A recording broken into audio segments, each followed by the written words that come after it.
Today, we will be talking about whether you should pay off debt before you begin investing or if you should begin investing while you have debt. This is one of the many topics within finance that is always debated, and everyone has different opinions and different viewpoints. So in this video, we're going to look at both sides and see when you should pay off debt before investing and when you can begin investing before you are 100% debt-free. Finance is no longer just about making some calculations, looking at the numbers, and making a decision based on that. Now we have something known as behavioral economics or behavioral finance, which looks at how psychological, emotional, and social factors affect our financial decisions, whether that is saving money or deciding where to invest. So in this video, we will use some basic math to help you understand when to pay off debt and when to invest, but we will also consider the psychological factors of being debt-free. First, let's talk about the benefits of paying off your debt and becoming debt-free, and by far the biggest benefit to becoming debt-free is psychological. When you're deep in debt, it's always in the back of your mind and it can hold you back in different areas of your life. Maybe your family is going on a big vacation and you would like to go, but you can't because you're deep in debt as it is. Or maybe you want to start a business, but you can't because you have all this debt. Then debt also causes huge amounts of stress for you and your family. It could be you have kids, but because both you and your spouse have to keep working in order to pay the bills, you're always fighting about who's going to take the kids to school, who's going to pick them up, and who has to take them to baseball practice. Money problems is one of the top reasons why so many marriages end in divorce. So if you and your family were debt-free, then one parent could work a part-time job and work while the kids are in school, or they could even stay home with the kids, and because you're debt-free, one income is enough to survive.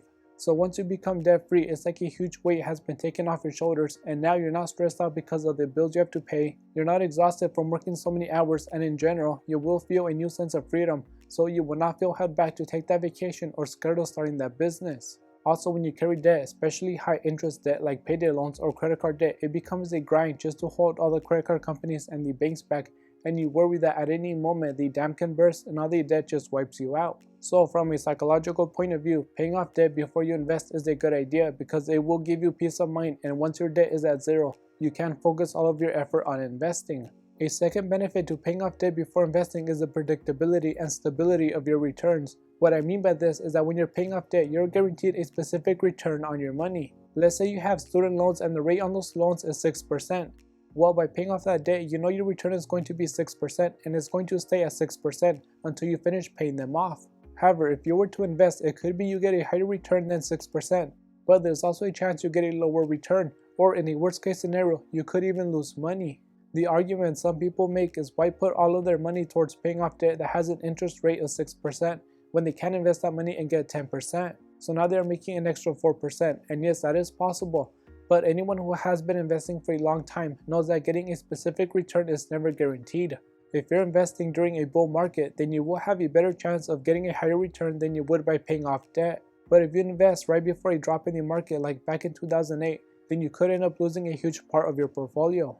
Another debate is if someone is putting all of their money towards paying off debt, then they cannot invest into their 401k and take advantage of their employer's match, and who doesn't love free things, especially free money? But if we look at it from a numbers point of view, it all depends on what kind of debt you have and the interest rate on that debt. If you have high interest debt, then it would make more sense to hold off on investing into your 401k until you can at least pay off that high interest debt, because the return from investing into your 401k, even after you consider your employer's match, is not going to be higher than the 24% interest rate you're paying on a credit card. But if the debt you have has a low interest rate of 3 or 4% like a mortgage or a car loan, then you could invest into your 401k and take advantage of that free money your employer is offering you. Now let's look at this from a psychological point of view. Whenever you have debt, it's always going to be in the back of your mind. Now yes, if you have low interest debt, then you might not think about it as much, but that does not mean it's not there. Also, whenever you have debt, it comes with some level of risk. So if you lose your job, then you don't only have to worry about finding another job, but you also have to worry about servicing that debt. So in a case like this, you would have been better off paying your debt, because if you have a job loss, then you will not become stressed and you can take your time finding another job. Now yes, if you lost your job and you couldn't find another one, you could use money from your 401k, but then you have to pay penalty and income taxes, and that does not make financial sense. So if you're concerned about losing your job and not being able to service your debt, you're better off paying the debt first and then investing into your 401k. Now let's look at whether you should pay off your debt first or invest from a numbers point of view. And to avoid these examples from getting too complicated, we will stick to basic examples. Let's say you have some low interest debt like student loans and they have an interest rate of 5%. And after you do some research, you find an investment that has an average return of 8%. If we look at this strictly from a numbers perspective, then it makes complete sense to invest your money at 8%, and from there you can cover the 5% interest and you're still left with 3% gains. Basically, whenever you're able to get a better return from investing than what you are paying in interest, it makes sense to invest before completely paying off debt. Now let's say you have large amounts of credit card debt and those credit cards carry a rate of 18%. If you were to invest your money at 8% instead of paying off the debt, then it does not make sense because the return is better from paying off the debt instead of investing. The only way this example would make sense mathematically is if you could get a higher return from investing than the 18% you're paying on the credit cards. And even though it is possible to get returns that high from investing, the chances of that happening over the long term are not great. So when you're considering whether you should invest first or pay off debt, you must look at it from both a numbers perspective and a psychological perspective. So let's look at some things you should ask yourself when deciding which route you want to take.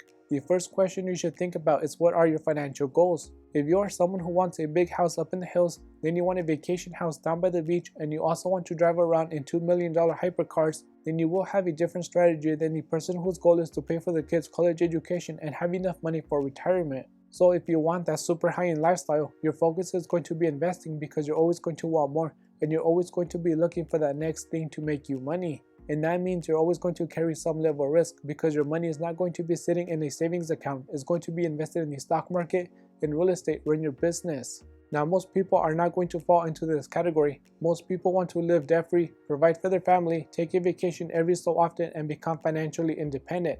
So if this is you, you would be better off paying your debt and then focusing on investing. And the reason is, if something were to change in your life, like a job loss, then you would be in a better financial position to get through it than if you had a lot of debt. The second question you should consider is how old you are. This is important because your age will determine how long you have to achieve your financial goals and how much risk you can take in order to achieve those goals. The younger you are and the sooner you start investing, the longer your investments have to grow and compound. If your goal is to have enough money to retire and you invested $6,000 annually into a Roth IRA from the age of 21 to the age of 65 at an 8% return, then you will have over $2.5 million tax-free. However, if you started investing for retirement at 35 and you retired at 65 and you invested the same $6,000 annually at 8% return, then your money would only be worth about $780,000. So in the second case, this person might want to put more of their money into investments and paying off debt, so they can have enough money to retire. The next question you should ask yourself is, how much investing experience do you have? Most people are not taught about investing in stocks, investing in real estate, or how to manage their money in general. So it's no surprise why so many people don't prioritize learning how to invest. So if you're someone who doesn't have a lot of investing experience, you should make paying off debt a priority, and in the meantime, you can begin learning how to invest. This way you know for sure you will be getting a positive return on your money and you don't put that money at risk. So if you have credit card debt with an 18% interest rate, then you know you will get an 18% return. But if you don't have much experience with investing, then you have no clue what your return will be.